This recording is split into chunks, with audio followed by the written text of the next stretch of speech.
Chief Judge Smith Chambers. Yes, I'm calling to confirm receipt of 2 faxes, one I sent yesterday and one I sent today. Okay, let's see. Okay, I believe I have the one from today. I don't have one from yesterday. Oh, okay. Would you like me to resend it? It's totally up to you. What? Just looking at the one that just came. I didn't claim, and I said claim.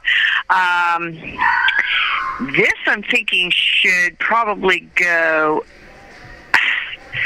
to the clerk of the court in Philadelphia. See, that's the problem. The problem is the clerk of the court is putting words in my mouth so I can go to jail.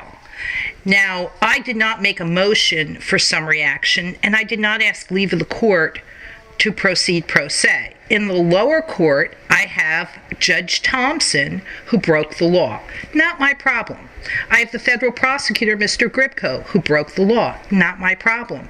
So I've given the lower district court now the opportunity to correct itself, because it has an inherent power to correct itself. And the Third Circuit should not be wasting its resources to put me, an innocent person, in jail because I've done nothing wrong. All this started when I came to the Trenton courthouse to provide evidence to a criminal defense team, and then I got attacked by a guy named Keith Holland.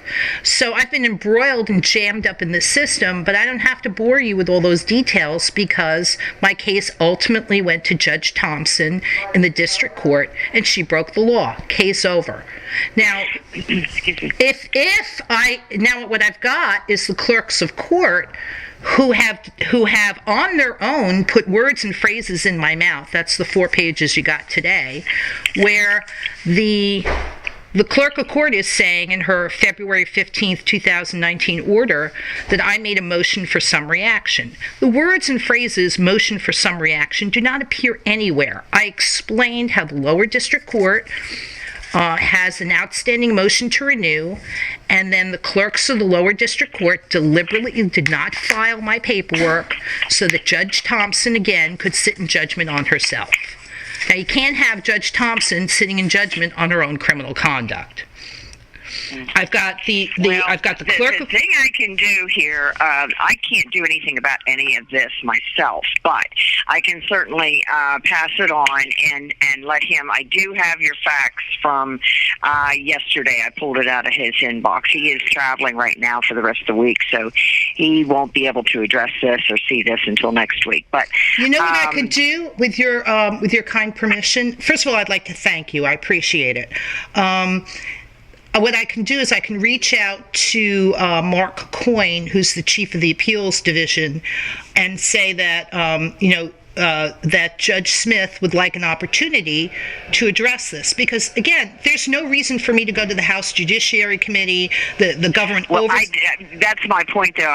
We're jumping our gun there because I don't know if he can indeed address this or not. I mean, it's something that probably he's going to, I don't even know what he's going to do with it. No, he can address it. Lucky for me, by act of Congress, 18 U.S.C. Section 4, misprision of a felony, reporting to any judge or military officer, I can report honest services fraud, the crimes and the cover-up of crimes, and it's his job. Unfortunately, we should not be burdening with him. Judge Linares and Judge Thompson and the lower district court should be correcting themselves, but they refuse. I understand the game here is to get Lidya Radin. I understand that. This is the assault on Lidya Radin over and over again. I understand that.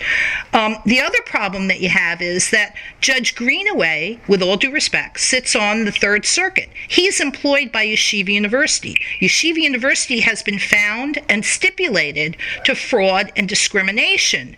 So what I've got here is the Third District Court is tolerating Judge Greenaway, who is employed and gets outside income from a school that discriminates. Now, the American Bar Association says Judge Greenaway has the choice of either resigning from Yeshiva University's law school or resigning from the federal bench. But as a judge, he cannot be associating with and receiving money from a school that discriminates and that's stipulated to fraud and discrimination.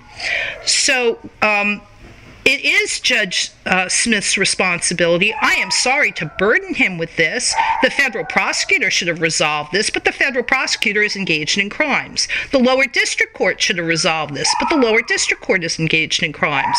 So what I will do, with your kind permission, is reach out to Mark Coyne. Now, Mark Coyne should have been able to speak with me about this. It's not his job to cover up constitutional violations and crimes. It's his job to prosecute. When he's got judges and members of his own staff, Mr. Gribko, breaking the law, they have created jurisdiction for him to prosecute them, not me, the target of their crimes. So, with your kind permission, are you still with me, ma'am? Yeah, I basically, I don't have any authority to give you permission or not. That is your own personal. Well, what I'll do is, that's your personal choice of who you want to contact. I have nothing in this. I'm just the receiver of the facts. I understand.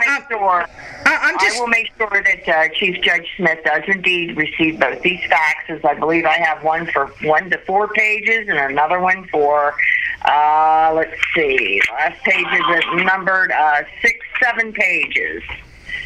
Let's see. Hold on. Let me see what I got. Let me just get my... No, it's more than that. Hold on. Let me get my confirmation. It's 17 pages from yesterday. Okay. Let's see. 5, 6. And there's a letter from... I'm sorry, that is right, because you didn't... they're not numbered consecutively. I looked the wrong way. So there is, yes, one is 17 and one is 4 pages. So now, I had criminal defense attorney Mr. James Lisa review this, and he's not just reviewing my case. He's reviewing Jason Berg's case, but he's also reviewing a colleague of his case, criminal defense attorney Marcus Mumford. So this central violation scam that's being run is a nationwide scam, and it affects criminal defense attorneys when they win against federal prosecutors. This is very serious. So you should also have Mr. James Lisa's letter, which we faxed to Chief Judge Robert Katzmann in the Second Circuit. And Chief Judge Robert Katzmann is covering up. You want to know why? Because he employs, as his law clerk, Congressman Jerry Nadler's son. So I went to Congressman Jerry Nadler, and he deliberately obstructed justice by not taking this letter to the House Judiciary Committee. Why? Because Congressman Jerry Nadler is covering up for his son, who works in Judge Katzmann's office. And Congressman Jerry Nadler doesn't want it to be exposed that his son is involved in fraud and corruption.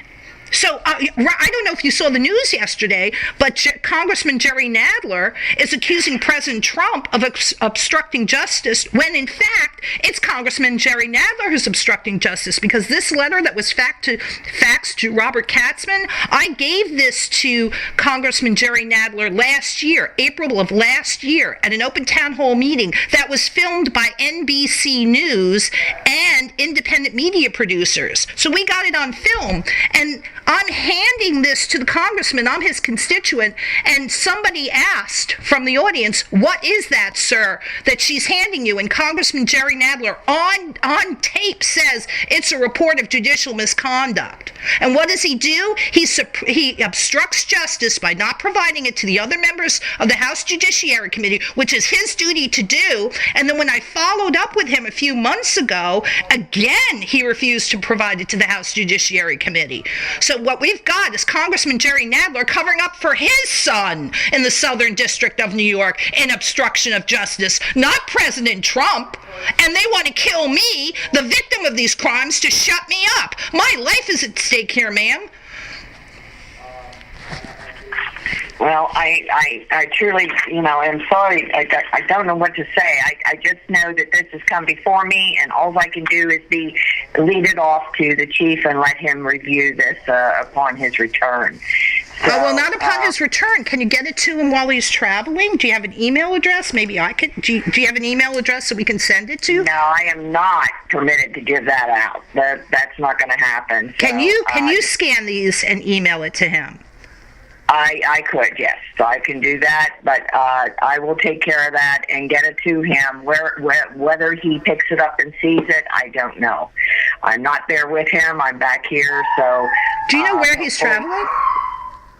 No, I'm not allowed to disclose that. You're talking about a federal judge. I can't give that information over the phone. Okay, I'm a very nice person. I understand that federal prosecutors are stalking me and saying horrible things because what can they possibly say? Lidya Radin is a lovely person. She caught a big university, Yeshiva University's doctors and lawyers falsifying federal documents to steal money. I mean, what can they possibly say? So I understand I'm being stalked by federal prosecutors in the Southern District of New York who are lying, cheating, stealing, and covering up for criminal activity by a huge institution right here in Manhattan. So I understand that. I'm not asking for where Chief Judge Smith is because I want to harm him. I want him to put a stop to the criminality and the criminal conduct that's about to cost me my life. I demand witness protection.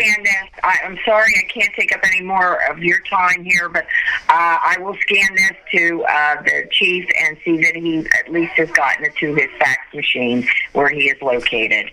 So or at least to his email address. I have to conclude here. I do have other things and other people waiting for me, so I need to get off the phone. But thank you for your concern, and I'll see to it that he gets the information.